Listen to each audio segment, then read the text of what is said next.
본문을 쉽게 파악할 수 있게 하는 3927 성경연구원입니다. 오늘은 민수기의 강의를 시작하겠습니다. 자, 민수기는 36장 13절로 되어 있습니다. 그리고 주제는 광야 생활, 그리고 개요, 개관, 이렇게 네 가지를 우리는 전체 관찰이라고 합니다. 민수기 전체 관찰을 우리가 한번 봤고, 그 다음에 개관을 좀 더 구체적으로 보겠습니다. 개관. 자, 개관을 보시면은 이렇게 대단원 주제가 있고 중단원 주제가 있습니다. 대단원 주제는 세 개로 나눌 수 있고 둘, 셋, 그리고 중단원 주제는 지금 10개로 되어 있습니다. 하나, 둘, 셋, 넷, 다섯, 여섯, 일곱, 여덟, 아홉, 열. 자, 그래서 이제 이렇게 일단은 보시고, 일단은 이렇게 보시면서 뭐를 봐야 되느냐면은 먼저 세 개로 나누어서 보면은 시내산에서가 10장 10절까지, 시내산에서 모압까지가 10장 11절부터 22장 21절까지, 모압에서가 22장 2절부터 36장 13절까지. 자, 크게 먼저 한번 보는 거예요. 아, 이 구성이 어떻게 되어 있다. 이것이 개관이에요. 그래서 개관을 하면은 벌써 절반을 따고 들어가는 거예요. 내용 파악에 있어서. 대단원, 그러니까 크게 나눠서 세 가지로 나눈다고 그랬어요. 그래서 두 번째만 이게 움직이는 거예요. 시내산에서 모압까지. 시내산. 이게 이제 40년 걸린 거예요. 이 사람들이.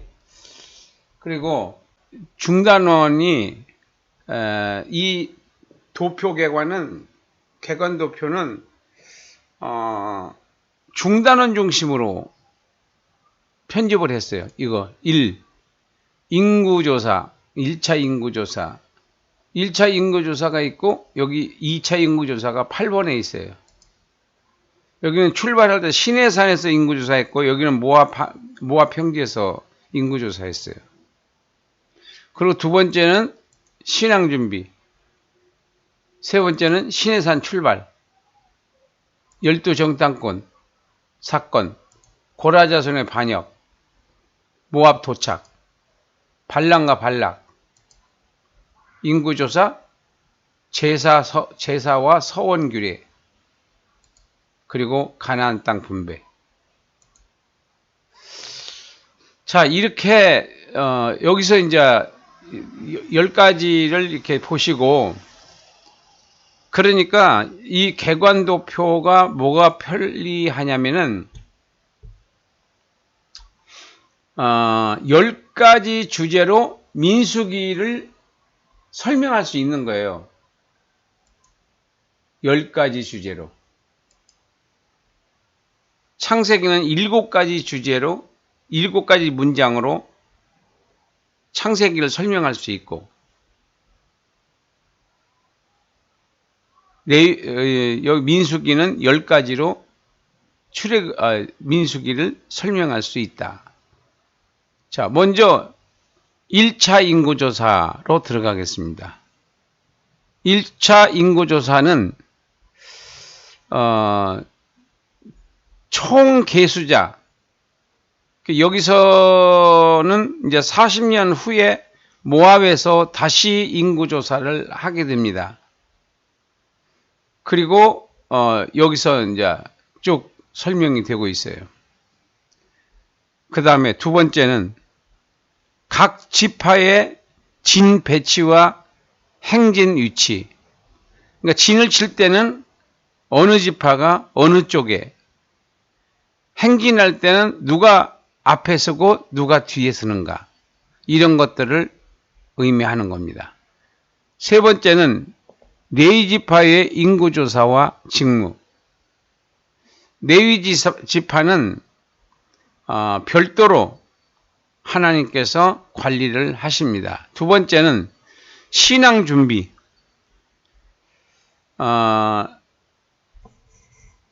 지금 이스라엘이라고 하는 나라는 육적 선민입니다. 그러니까 하나님이 선택한 민족이에요. 그 세 개의 선민으로 구성되어 있는 것이 성경 66권인데, 초기 선민, 육적 선민, 영적 선민. 그 초기 선민은 아담서부터 노아의 세 아들까지. 육적 선민은 아브라함부터 예수님까지.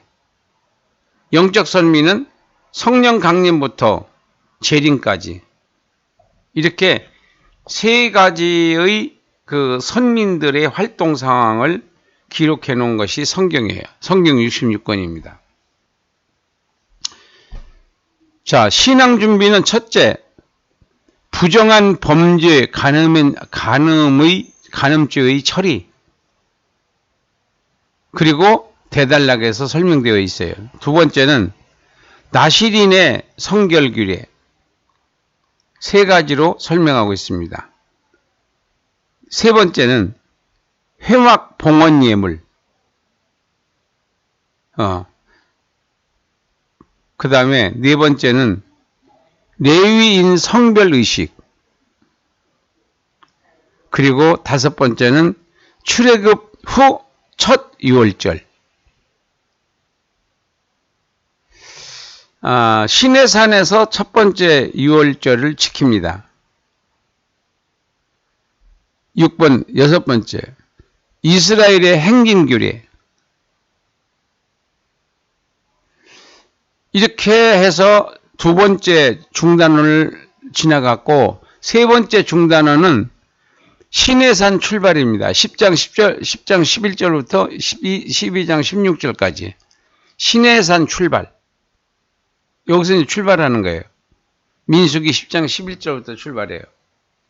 그러니까 시내산에서 약 1년 동안 레위기 성경 공부를 했고, 그리고 이제 드디어 출발을 합니다.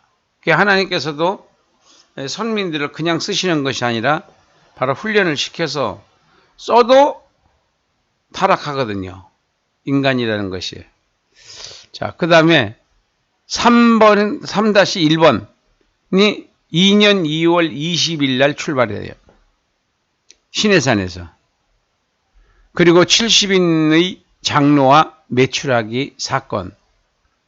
미리암과 아론의 불평. 그리고 네 번째, 12 정탐꾼의 사건. 첫째가 가나안 정탐. 두 번째, 가데스 바네아 반역 사건. 모세의 중보 기도. 네 번째, 백성들의 불순종과 패배. 그 다음에 다섯 번째, 고라자손의 반역. 15장 1절부터 19장 22절까지. 첫째, 제사와 율법의 추가 규정. 고라의 반역과 심판. 세 번째, 백성들의 원망과 심판. 아론의 쌍난 지팡이.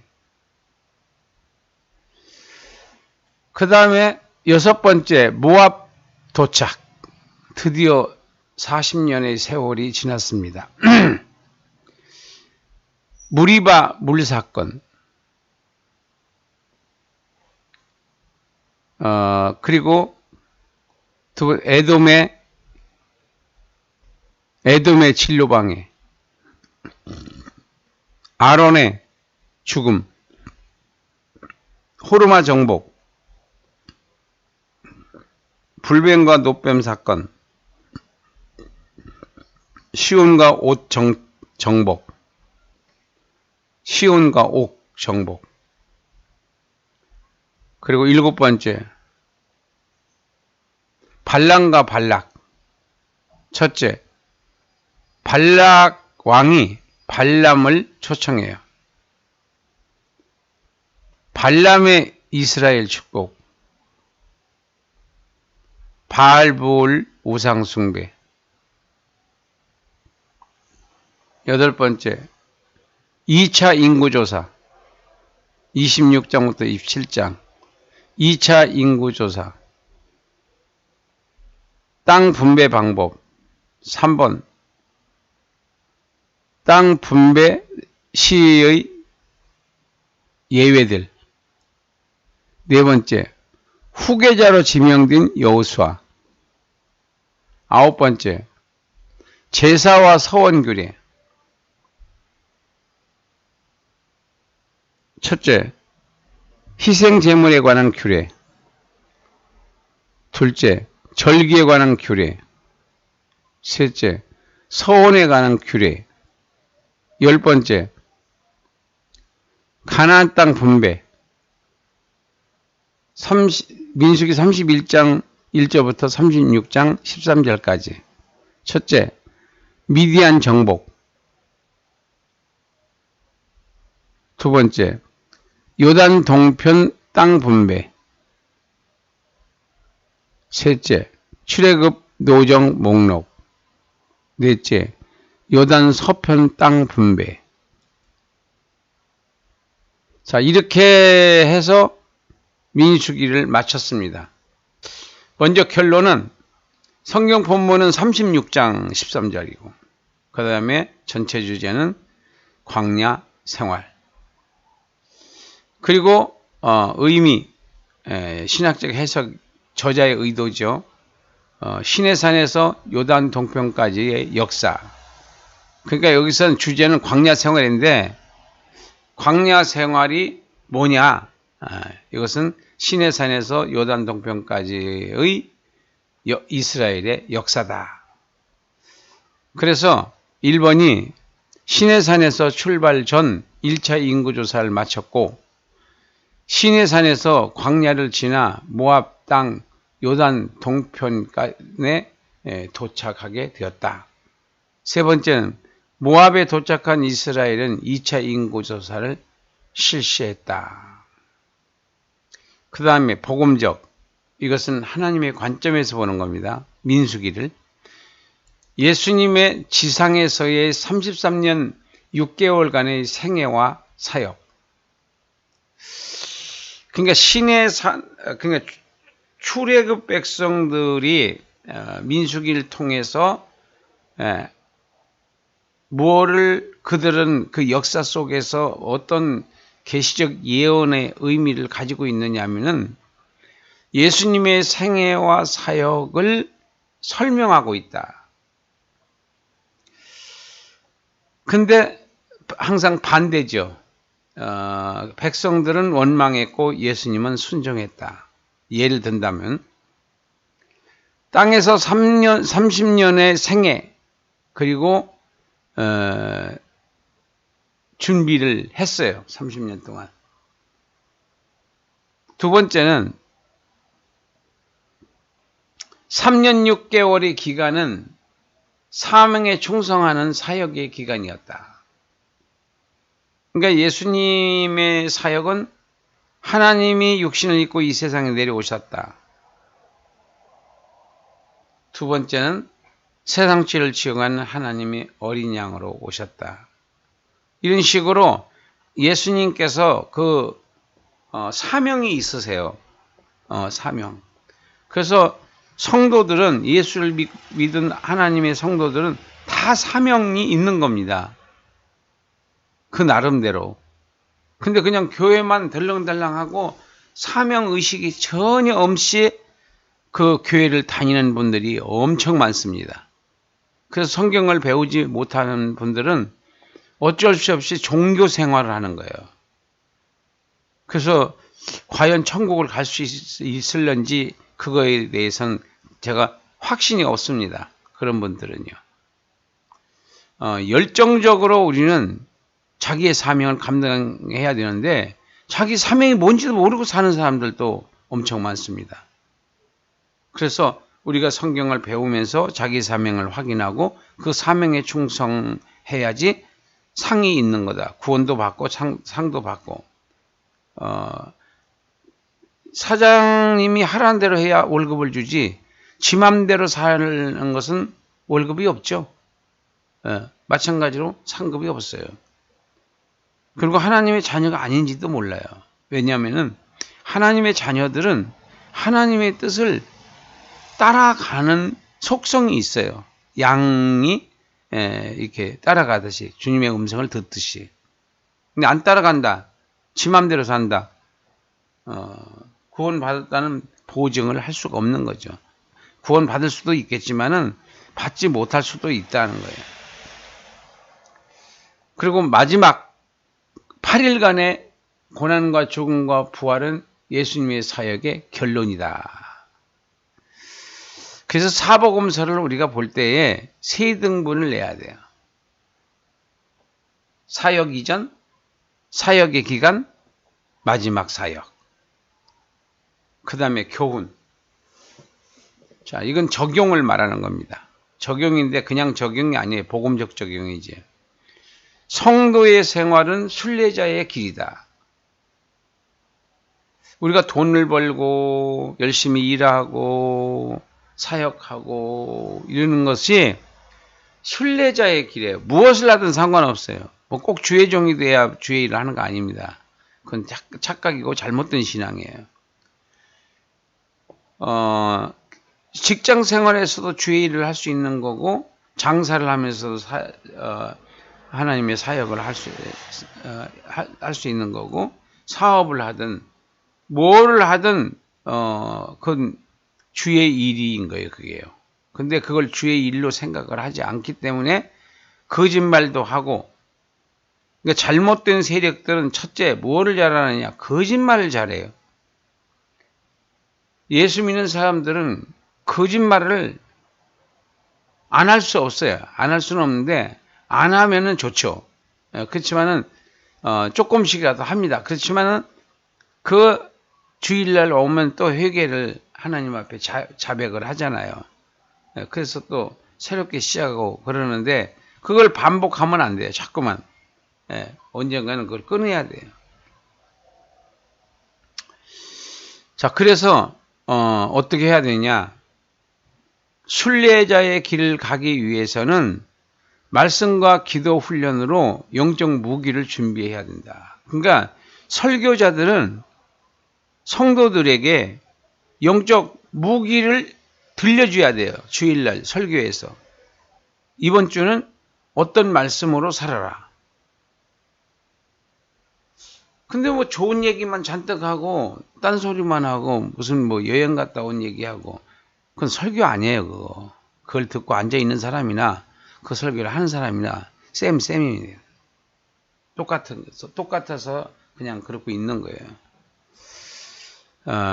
그래서 우리가 이제 이 시대는 다른 시대가 됐어요. 그래서 여기서 두 번째는 생활은 말씀을 적용하는 기간이다. 기회다. 생활은 말씀을 적용하는 기간이다. 생활이 영적 예배가 되는 겁니다. 영적 예배, 신령한 예배, 산 예배는 생활에서 드려지는 거지 교회에서 드려지는 게 아니에요. 교회는 이 영적 예배를 드리기 위한 훈련이에요. 훈련소. 교회는 훈련소예요. 듣기 좋은 말 하라고 그러니까 뭐 일주일 동안 힘들게 왔으니까 이제 위로의 말씀을 해달라고 정신이 없는 성도들입니다. 제정신이 아니에요. 신앙의 정신이 아니다 이거죠. 완전히 그 세속적인 사람인 거예요. 교회에서는 훈련입니다. 철저히.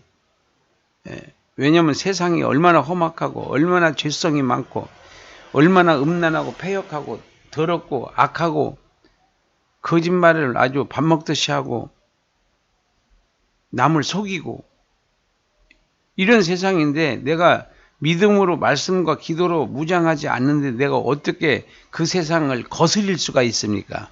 못 거슬려요. 그냥 따라가게 되는 거죠. 세 번째는 영적 전쟁에서의 성공과 실패는 경건 훈련이 열쇠다. 경건 훈련이 열쇠다. 훈련은 전투다. 그런 말이 있잖아요. 훈련 받을 때. 아침 저녁마다 말씀과 기도로 무장을 또 해야 돼요.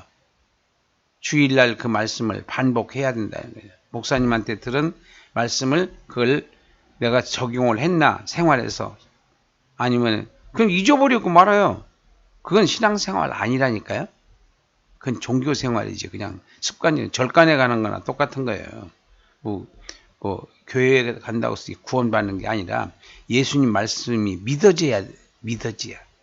믿어지는 게 축복이에요. 안 믿어지는 게 저주고. 첫째, 믿어지고 실천하는 말씀이 성령의 검이다. 말씀이 검이 아니고 말씀이 검이 아니에요. 그럼 뭐가 검이냐? 믿어지고 실천하는 말씀이 성령의 검입니다. 검. 아무거나 검이라고 하는 거예요. 성경 자동차 뒤에다 갖다 놓는다고 해서 그게 성령 검 아니에요. 그건 미신적 신앙이에요. 기도는 말씀이 믿어질 때까지 하는 것이다. 그러니까 무조건 기도를 그냥 흥얼흥얼 하는 것이 아니라 믿어질 때까지. 네, 믿어질 때까지. 믿어질 때까지 기도해라. 믿어질 때까지. 이게 이렇게 이제 훈련을 받아서 또 세상에 나가서 또 우리가 정직하게 살아야 되고 그리고 지혜롭게 살아야 되고 하나님의 축복을 받아야 지혜와 총명과 명철을 성령님께서 주셔서 승리할 수가 있는 겁니다.